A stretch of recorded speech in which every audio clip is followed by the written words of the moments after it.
Boa noite, pessoal. Que essa seja não apenas uma boa noite, mas seja uma noite completamente diferente na sua vida, porque o Espírito de Deus está aqui. E onde o Espírito de Deus está, aí a liberdade. Coisas novas vão acontecer na minha vida e na sua vida. Eu não quero sair deste lugar da mesma maneira que eu entrei. Durante o período de louvor e adoração, o Senhor me levou a falar com algumas pessoas. Algumas pessoas, na verdade, me procuraram. Depois, o Espírito Santo me impulsionou a falar com outras, a ministrar algo da parte de Deus. E para quase todas elas, o Espírito Santo me deu uma palavra de encorajamento em tempos de dificuldades. Eu creio que não foi por acaso, porque o teor dessa palavra tem a ver com isso. Se dependesse de nós, você vai concordar comigo, a sua vida seria uma caminhada regular, ascendente, sem interrupções, sem retrocessos, sem dificuldades. Sim ou não? Todo mundo gostaria que fosse assim, uma caminhada ascendente, sempre indo sem obstáculos, rumo ao propósito de Deus para as nossas vidas.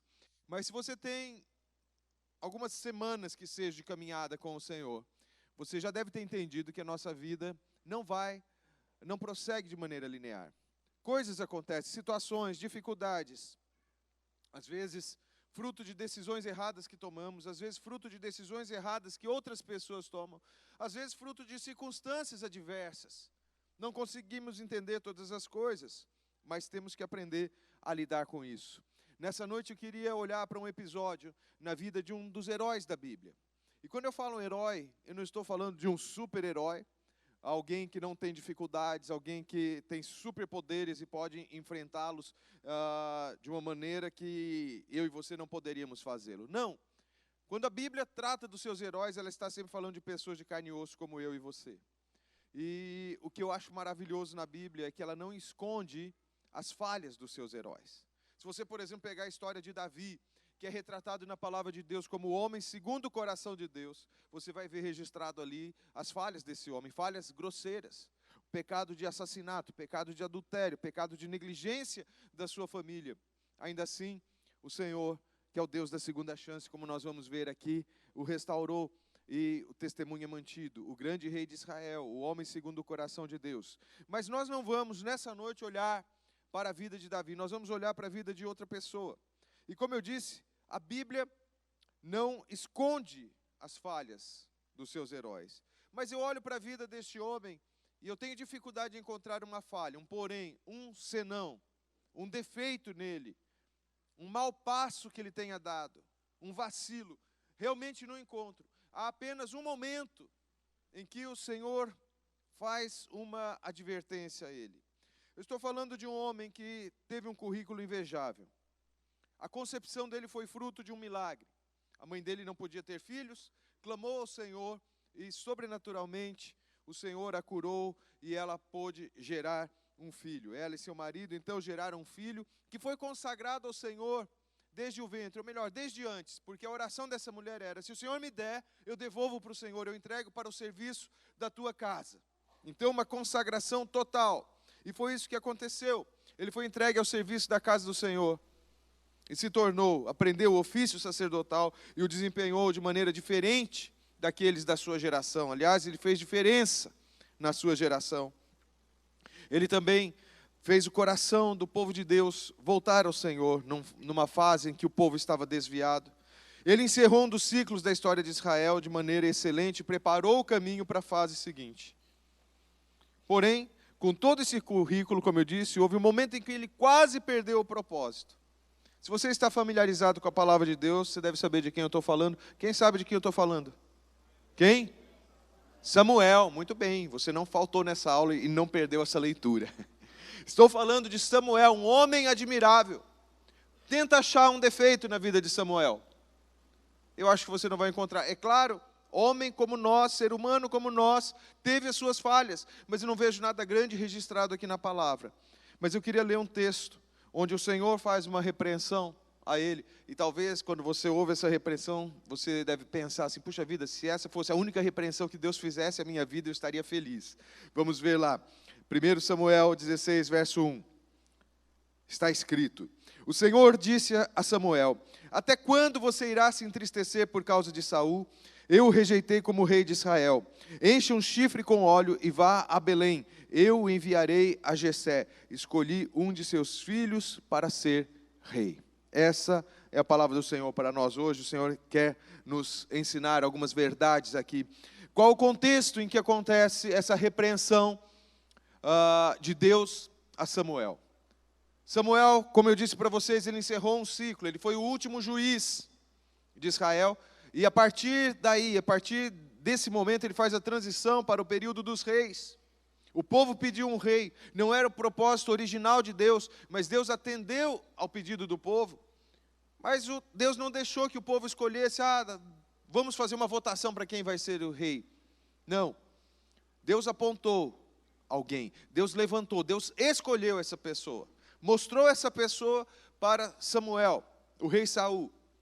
Samuel se tornou uma espécie de mentor, aquele que preparou aquele homem tímido, com uma autoestima baixa, com uma autoimagem negativa. Samuel foi usado para formar Saul para ser um rei. Se você ler os capítulos 9 e 10 de 1 Samuel, você vai ficar impressionado por ver os sinais sobrenaturais que aconteceram na vida daquele homem, do primeiro rei de Israel, em virtude de uma palavra profética que Samuel havia declarado sobre a sua vida. Num dia, num abrir e fechar de olhos, ele foi transformado em outro homem, diz a palavra de Deus. Então ele começou bem, ele foi escolhido por Deus, mas ele começa a trilhar um caminho de erro. Ele julgou que ele poderia ter ideias melhores do que as ideias de Deus. Ele ousou transgredir, ir além daquilo que Deus havia colocado para ele fazer. Isso nunca dá certo, queridos. Deus não precisa das nossas sugestões. E ele vai de erro em erro, começa com erros menores e termina consultando uma feiticeira, para você ter ideia.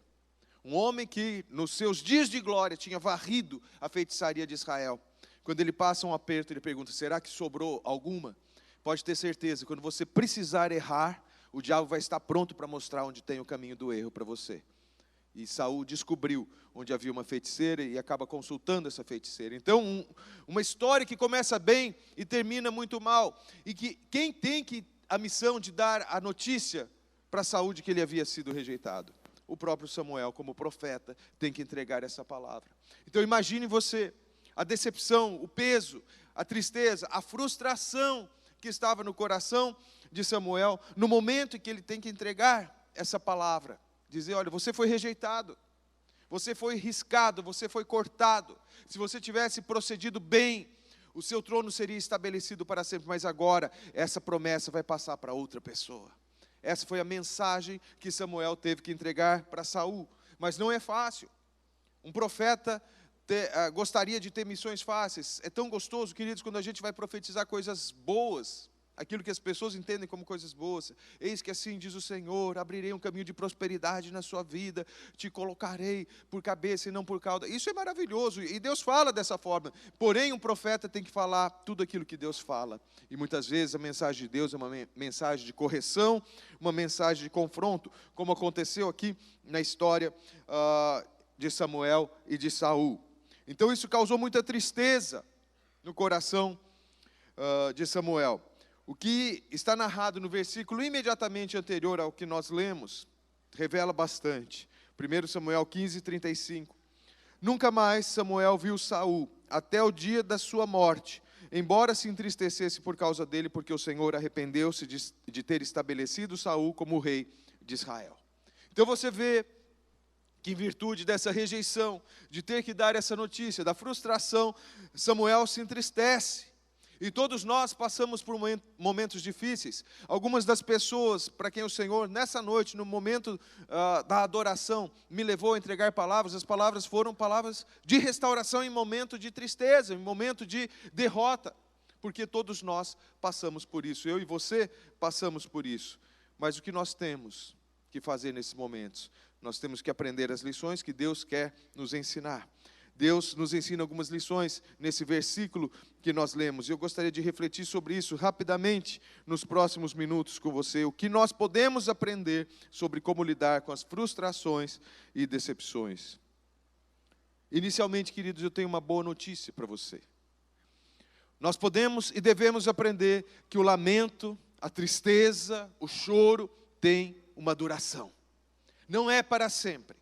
Se você está passando por um momento difícil, eu quero dizer, não vai durar para sempre. Tem prazo de validade. E a depender do meu desejo, queridos, eu quero profetizar sobre você que o prazo de validade é hoje. Hoje está expirando o tempo da tristeza na sua vida. Deus não quer que você fique afundado num lamento, que você fique parado, que você fique patinando, que você perca aquilo que Deus tem para você nos próximos dias.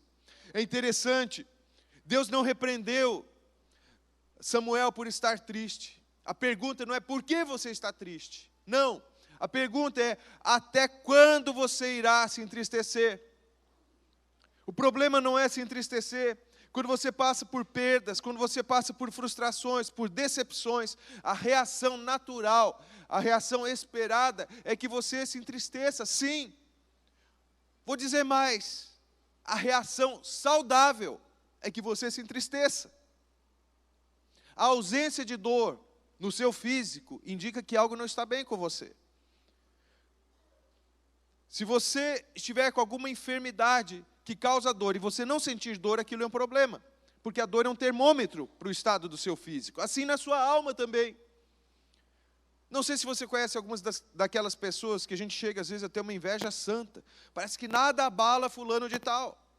E é fato que há pessoas que são muito fortes, mas diante de um sofrimento muito intenso, queridos, todos nós podemos ser abalados.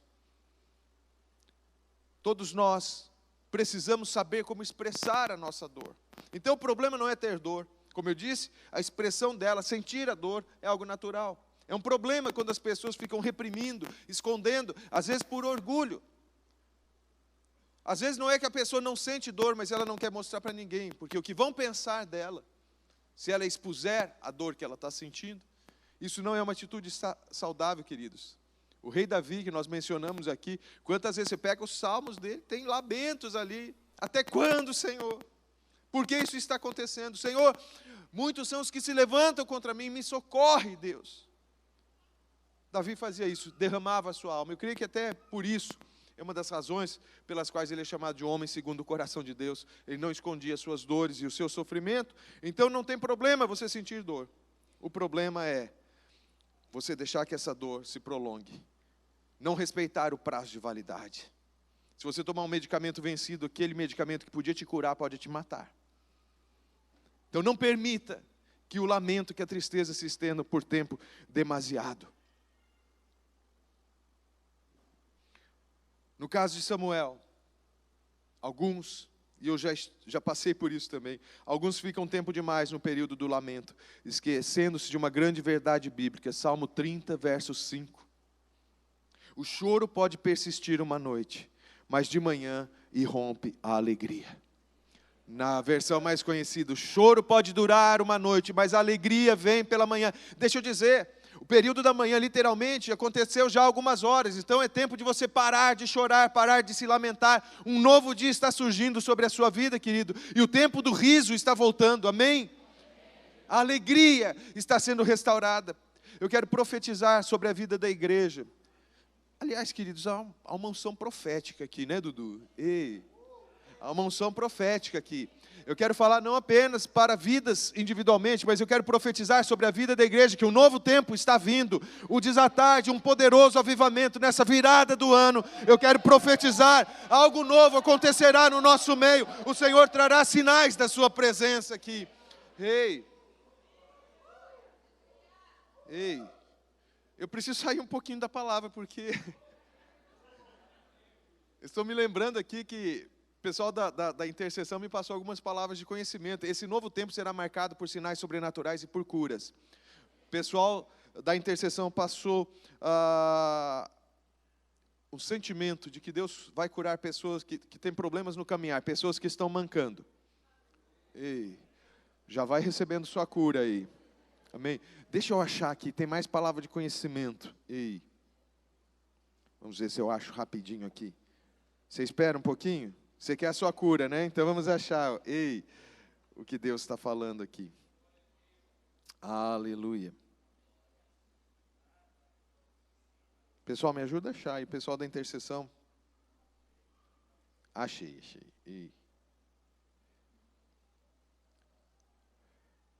Câncer. Se você tem algum tumor, se você tem um diagnóstico de câncer, Deus quer te curar nessa noite. Você vai receber a sua cura. Amém? Dores de cabeça. E eu acredito que se passou isso, não é uma dorzinha chata de cabeça, não. Talvez enxaqueca, uma dor persistente e crônica. Eu declaro sobre a sua vida que você vai receber cura. E outras enfermidades aqui, o Senhor vai curar. Em nome de Jesus Cristo. Amém, queridos? Diga assim, o lamento tem prazo de validade. Diga assim, eu não ficarei preso no lamento. Querido, se você fica preso no lamento, a sua situação pode ficar difícil. Houve uma mulher na Bíblia que não superou a dor. A mulher de Davi, filha do primeiro rei, de Saul, o rei que foi rejeitado. O reinado passa para Davi, mas antes disso, Saul entregou a sua filha como esposa a Davi. E aí acontece toda uma história, vale a pena você ler isso. Saul, consumido de inveja, no engano em que ele entrou, ele começa a perseguir Davi, Davi tem que fugir.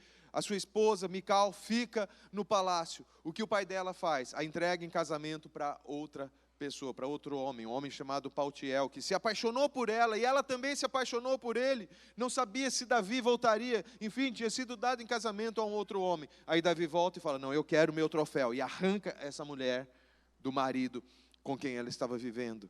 Uma história muito triste. Esse marido sai lamentando e chorando atrás dela, enquanto ela está sendo levada de volta para Davi. Uma história realmente muito triste, e ela não supera a mágoa desse vai e vem, desse jogo. Ela se tornou um joguete na mão dos poderosos, do pai dela, do primeiro marido dela, e ela não consegue superar, e culmina que quando um grande avivamento está acontecendo, quando a presença de Deus simbolizada na Arca da Aliança está voltando para Jerusalém, uma cena maravilhosa, Davi dançando, pulando, ela despreza tudo aquilo, ela repreende o rei, e diz o texto, em 2 Samuel 6:23, até o dia de sua morte, Mical, filha de Saul, jamais teve filhos. Ela foi ferida pela esterilidade, na época uma vergonha, um sinal de maldição, porque ela não superou a tristeza. Mas aqui, nessa noite, nós vamos entender que tem um prazo de validade, e o prazo é hoje, em nome de Jesus. Chegou o tempo do lamento, cessou, acabou, você vai jogar fora aquele medicamento, senão ele vai vencer, ele vai te fazer mal. Amém? A segunda verdade que nós precisamos aprender nos tempos de crise, de decepção, de frustrações, é que nós precisamos nos reabastecer. O mesmo texto diz, até quando você vai se entristecer por causa de Saul, havendo eu rejeitado como rei? Encha um chifre com óleo e vá. Esse chifre, queridos, era um chofar. Você não trouxe, né, Dudu? Esqueceu, né? Não sei quantos já viram um tipo de um berrantezinho daquele pequenininho. Aquilo ali era usado nos tempos bíblicos como um recipiente para o óleo, como um vaso onde o óleo era colocado, o óleo para ungir, o óleo para consagrar. Deixa eu dizer algo para você. Como nós vimos aqui, Samuel foi entregue desde pequeno para o serviço da casa de Deus. Ele aprendeu o ofício sacerdotal. Ele precisava mexer com o óleo, pegar o óleo, colocar o óleo na menorá, colocar o óleo na lâmpada que iluminava o santuário, preparar o óleo aromático, o óleo da unção. E é claro, tudo isso tem um sentido prático, era a função dele. Mas eu quero estender o nosso entendimento nessa noite para um aspecto profético. Nós podemos dizer que o negócio, o ambiente em que Samuel foi formado era um ambiente de unção. O ambiente do óleo, ele gostava do óleo. Será que tem gente aqui que gosta do óleo? Eu acho que aqui tem gente que gosta de óleo. Ei, eu não sei o que tem aqui, gente. Não vamos fazer nenhum misticismo, não, senão não vai caber todo mundo aqui semana que vem. Mas aqui tem um povo que gosta do óleo. Ei. E quem gosta do óleo recebe óleo, viu? Quero que vocês se preparem. Amém? Mas aqui está cheio de gente que gosta do óleo. E o fato é que Samuel estava habituado a trabalhar com óleo. O óleo era o instrumento de trabalho dele. Deus ordena que Samuel encha um chifre, um vaso com óleo. Agora, estendendo aqui de maneira profética isso, se ele precisou encher aquele vaso, se Deus manda encher o vaso, é sinal que o vaso estava vazio. correto? E é claro, no sentido literal, por que o vaso estava vazio? Tinha sido usado, tinha colocado nas lâmpadas, tinha sido consumido por alguma forma. Mas no sentido profético, eu quero que nós comecemos a nos perguntar por que o vaso muitas vezes esvazia, por que o óleo é consumido. Há várias razões, queridos, pelas quais o nível do óleo, e o óleo aqui fala da intensidade da ação do Espírito Santo, fala da unção do Espírito, a unção que nos capacita, a unção que nos renova. Esse nível de óleo muitas vezes pode descer, pode baixar, mas por qual razão isso pode acontecer? Há inúmeras razões. No caso de Samuel, queridos, nós vemos que bastante evidente que foi a decepção com Saul que fez com que esse nível de óleo diminuísse. Porque Deus está dizendo, até quando você vai se entristecer? Enche esse vaso de azeite. E a palavra do Senhor para você nessa noite é, enche esse vaso de azeite, querido. Quem é o vaso? Diga, eu sou o vaso. A Bíblia no Novo Testamento nos chama de vasos. Você é um vaso, então enche esse vaso de azeite. Nessa noite, meu querido, enche esse vaso de azeite. O Senhor vai encher se você se abrir para isso. Queridos, foi a decepção com Saul que fez com que o nível de óleo, de azeite, de unção, de presença do Espírito na vida de Samuel diminuísse. Porque as decepções têm esse poder tão forte. E sem que nós percebamos a unção, a alegria, a disposição, o zelo, a paixão, a comunhão, tudo isso fica afetado quando a gente está decepcionado, quando a gente está preso na amargura, na falta de perdão. Tudo perde o brilho, tudo perde, parece que o valor. Quando nós nos decepcionamos, nós perdemos a capacidade de ver corretamente, de enxergar as realidades da maneira como Deus enxerga. Tudo fica negativo, tudo fica nublado, tudo fica turvo, a gente não consegue ver com clareza. Por quê? Não sei se você sabe, a raiz da palavra decepção é, no original, nas línguas bíblicas, a mesma raiz da palavra engano. A decepção nos engana, a decepção nos cega. Há tanta coisa acontecendo, e quando nós ficamos decepcionados, nós perdemos a capacidade de ver. Eu não sei se você se lembra do episódio do profeta Elias. Tinha passado por uma vitória tremenda, mas se envolveu numa guerra espiritual tão forte que o nível de óleo baixou. E no dia seguinte, após a grande vitória sobre os profetas de Baal, ele recebe um recado de Jezabel, a maldita Jezabel, dizendo, você vai morrer. Sabe o que aconteceu? O nível de óleo estava baixo, o engano entrou, ele acreditou que ia morrer, e quase morreu.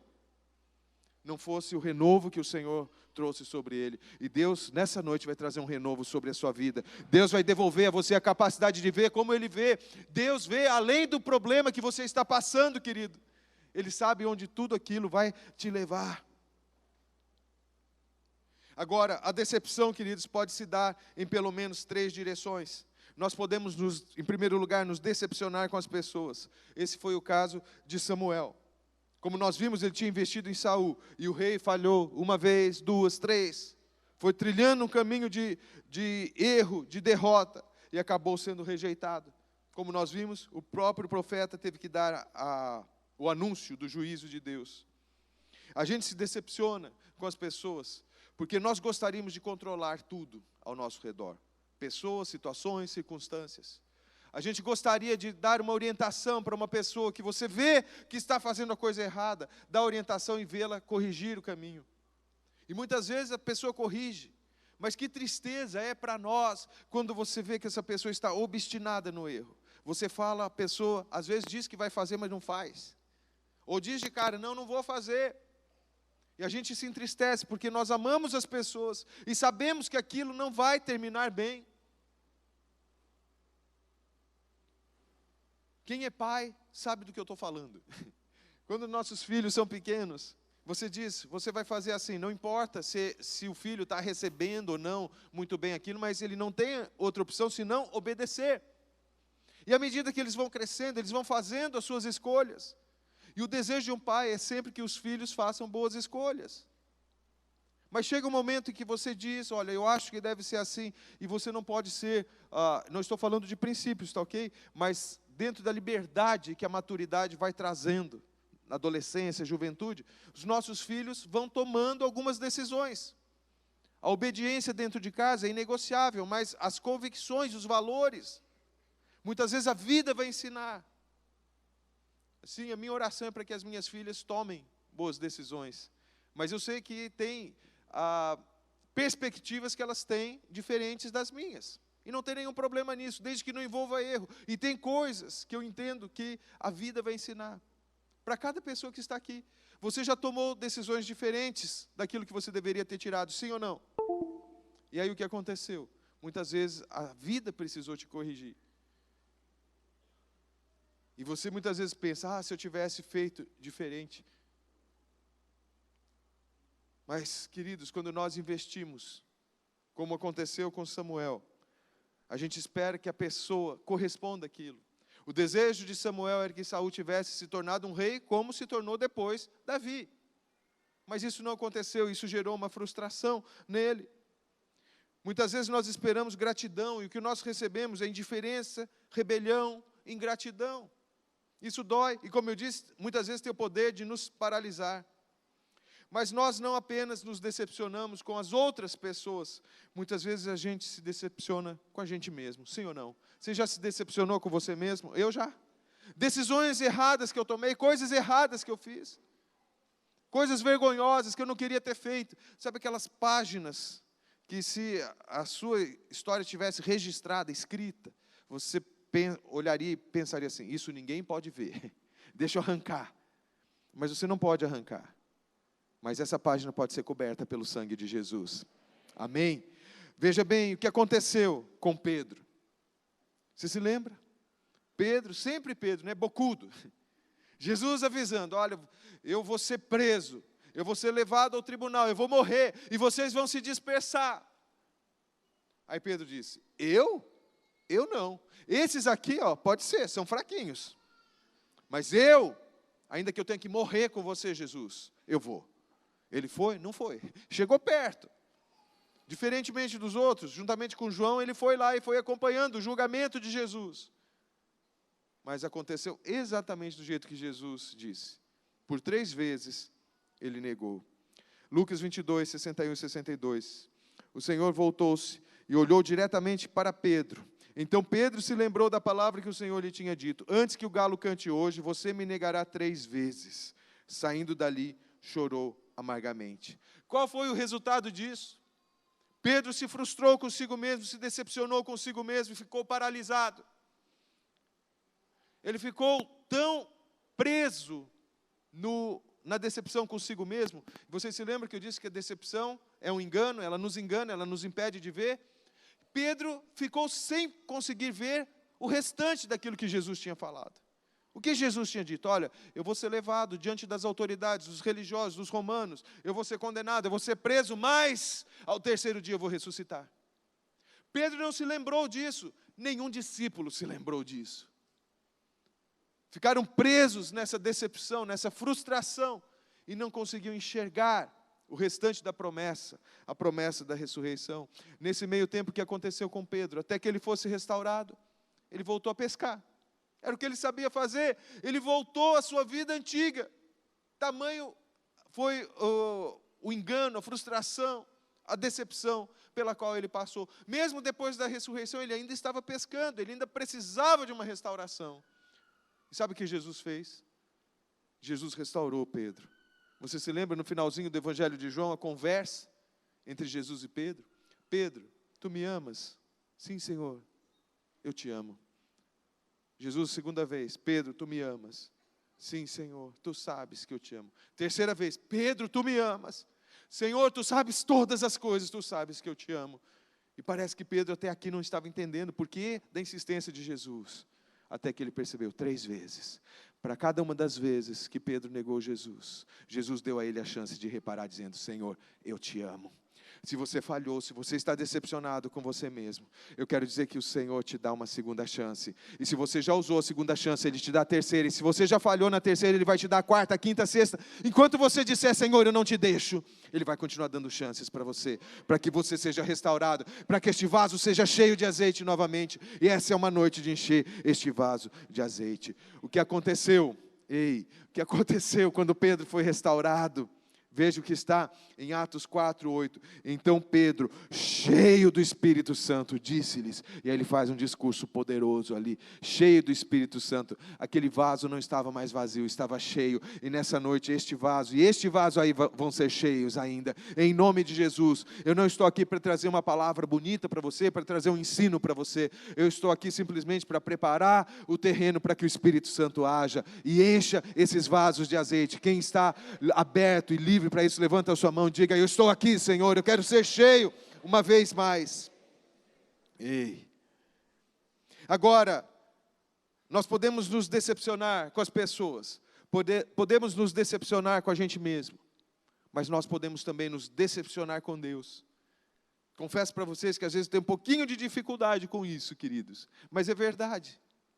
Houve um tempo em que as pessoas diziam, quando falavam sobre perdão, você tem que perdoar Deus. Eu acho isso absolutamente inapropriado, queridos, porque Deus não erra, Deus não precisa do seu perdão. Mas uma coisa é fato, nós nem sempre conseguimos entender todo o agir de Deus. Ou tem alguém aqui que consegue? Quando algo ruim acontece, você sabe que Deus é soberano, amém? E você se pergunta, por que Deus permitiu isso? Algumas vezes você vai encontrar essa resposta, mas eu confesso para vocês que algumas indagações que eu tenho, eu não tive resposta até hoje, e eu imagino que algumas delas serão respondidas lá na eternidade, se Deus quiser responder, porque Ele não tem obrigação de me responder. Porque nada do que aconteça, o que deixe de acontecer, tem o poder de mudar o caráter de Deus, e Deus continua sendo bom, ainda quando eu não entendo o seu agir. Mas é fato que muitas vezes nós nos decepcionamos com Deus, nós não entendemos o seu agir. Lembram-se de Jó? Jó fica meio sendo que um jogo ali, numa disputa tola que Satanás propõe para Deus. Deus mostrou Jó para ele, disse, viu meu servo Jó, um homem temente a mim, ele se desvia do mal. Aí Satanás fala assim, então deixa ele um pouquinho comigo, vamos ver o quão fiel ele vai ser. E aí Jó passa por testes, Jó não soube disso, dessa conversa lá no céu. O fato é que aquele homem íntegro começa a sofrer e sofrer muito. E ele começa a esperar até que coisas ruins aconteçam, de tanta desgraça que aconteceu na vida dele. Quando acontece o desfecho ali, quando ele perde os filhos, ele diz, o mal que eu temia me sobreveio. Já estava esperando a próxima notícia ruim. E aí ele vai de sofrimento em sofrimento, ele vira uma ferida só. E aí não bastasse isso, aproximam-se 3 amigos. E que amigos! Para ajudar, eles começam a dizer, a coisa está feia para o seu lado. Você pecou, certo? Reconhece aí que você pecou. E Jó começou a sondar o coração dele. E é bom a gente sondar o nosso coração quando coisas ruins acontecem, mas ele não encontrou um pecado que justificasse aquele sofrimento. E ele fala, se eu transgredir, me mostra que eu me arrependo, mas ele não achava a transgressão. Chega um momento, né, ele tão bombardeado por aqueles 3 amigos, acusando, aparece um 4º amigo que faz uma transição, começa a trazer umas verdades diferentes, uma outra perspectiva. Ele faz assim um preâmbulo para aquilo que Deus vai falar. E aí Deus aparece. Uau! É um momento assim maravilhoso naquele poema, quando Deus começa a perguntar, Jó, onde você estava mesmo quando eu lancei os fundamentos da terra? Quando eu coloquei os astros no céu, estabeleci o firmamento, quando eu estava criando todas as coisas, onde você estava?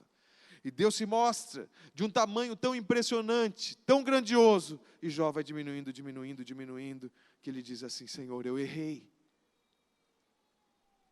Eu me abomino no pó e na cinza. Antes eu te conhecia de ouvir falar, mas agora meus olhos te viram. A questão é, Jó recebeu a resposta porque ele estava sofrendo? Não, ele não recebeu. E até hoje eu me pergunto, né? Eu sei lá do começo da história, dessa discussão entre Satanás e Deus, mas eu não tenho a resposta, por que Jó teve que sofrer tanto? O fato é que depois desse sofrimento, ele mudou a perspectiva dele. E ele deixou que aquele sofrimento trabalhasse por ele. Quero dizer, se você está passando por sofrimentos, livre-se dessa decepção com Deus. Lembre-se que Ele sabe o que Ele está fazendo, Ele sabe o que é melhor para você. Esses dias eu estava ouvindo uma canção, e no momento que termina a canção, o irmão começa a fazer um cântico espontâneo, e ele começa a dizer, se não, falando de Deus como um artista, ele diz, se não está lindo, é porque ainda não terminou. Deus não terminou ainda na sua vida. O final da história não é essa decepção pela qual você está passando, não é esse sofrimento que você está vivendo. O final da história para você, se você for cheio novamente de óleo nessa noite, o final é lindo, é glorioso, é na presença do Senhor, porque Ele continua sendo todo-poderoso, Ele é bom e Ele tem poder para salvar. Jamais perdeu esse poder. Quantos aqui querem ser cheios desse azeite? Você vai se livrar dessa decepção com as pessoas, consigo mesmo ou com Deus. Finalmente, queridos, o azeite tem um propósito. Por que nós precisamos ser cheios de azeite? Deus disse: enche esse chifre de azeite, enche esse vaso de azeite e vá a Belém. Eu enviarei a Jessé, escolhi um de seus filhos para ser rei. Quando nós percebemos, queridos, que a nossa força diminuiu, que já não temos a alegria de antes, que a vida está pesada, a gente precisa ser reabastecido com um propósito. Não é só para a gente. Nós não somos um fim em nós mesmos. Lembra-se que quando nós falamos das decepções, eu disse que as decepções acontecem em 3 direções. Também o nosso enchimento, o propósito de sermos cheios da unção, esse propósito vem em 3 direções. Em primeiro lugar, nós precisamos ser cheios novamente para derramar desse óleo sobre as pessoas. Foi o que aconteceu com Samuel. Para que ele precisava encher o vaso de azeite? Para ungir Davi, para dar continuidade ao ministério dele. E se ele ficasse preso, não superando a decepção com Saul, ele poderia perder a chance de ungir o melhor rei de Israel, o grande rei de Israel. Eu quero dizer que Davi está vindo ao seu encontro, querido. Um propósito chamado Davi, um propósito maior e melhor do que as frustrações que você tem experimentado. Deixa o passado no passado. Olha para frente. Há um futuro de unção para você. Eu ouso dizer nessa noite, há um presente de unção para você. Nesta noite o Senhor quer encher você deste azeite. Amém? Nós precisamos também, queridos, da unção para nós. Talvez uma das páginas mais conhecidas da Bíblia, Salmo 23. No verso 5 ele traz o seguinte: preparas um banquete para mim à vista dos meus inimigos. Tu me honras, ungindo a minha cabeça com óleo e fazendo transbordar o meu cálice. Tu me honras, ungindo a minha cabeça com óleo. Deus tem unção para você, Deus quer te honrar. Se você abrir mão do passado, de ficar preso na decepção com as pessoas ou consigo mesmo, o Senhor vai trazer uma nova unção sobre você. Ele vai te renovar, Ele vai trazer clareza na sua visão. Lembra-se, a decepção nos impede de ver, a unção restaura a nossa visão. Amém? Nessa noite o Senhor vai restaurar a sua visão. Mas, querido, será que o propósito final da unção é ungir as pessoas ou que a gente receba essa unção para nós mesmos? Isso é importante, isso faz parte, mas existe um propósito ainda mais nobre para a unção. Assim como nós nos decepcionamos com as pessoas, nós derramamos unção sobre elas. Nós nos decepcionamos com a gente mesmo, precisamos desta unção para nós. Mas eu disse também agora há pouco que nós nos decepcionamos com Deus. Será que nós precisamos ungir Deus? Não no sentido em que nós precisamos ser ungidos, mas preste atenção no que está em João 12, 3, o que aconteceu num jantar tão lindo na cidade de Betânia. Então Maria pegou um frasco de nardo puro, que era um perfume caro, derramou sobre os pés de Jesus e os enxugou com seus cabelos, e a casa encheu-se com a fragrância do perfume. O propósito mais nobre da unção é apontar para a adoração ao Deus vivo e verdadeiro, é ungir Jesus, é ungir os pés de Jesus, é dizer para Ele: eu posso derramar tudo aquilo que Tu colocas sobre mim, posso derramar aos Teus pés, porque eu não sou digno do melhor, Tu és digno do melhor. Sabe por que Maria fez isso, queridos? Ela deu tudo o que ela podia, num ato de adoração, aquilo que ela tinha de maior valor, entregou aos pés de Jesus. Porque ela tinha algo melhor do que aquele vaso. Ela tinha o próprio Jesus, que tinha resgatado o seu irmão da morte. E quem tem Jesus, queridos, tem tudo. Ele é a fonte da unção. Diga assim: Jesus é a fonte da unção. Se você, querido, nessa noite decidir derramar deste azeite que Deus coloca sobre a sua vida, como uma oferta de adoração ao Senhor, você vai ter a garantia de ser renovado, de ser cheio uma vez mais, outra vez e outra e outra e outra. A unção não vai terminar na sua vida quando você direcionar para o louvor e a glória do Senhor Jesus. Amém? Queria te convidar a ficar em pé agora. Ei.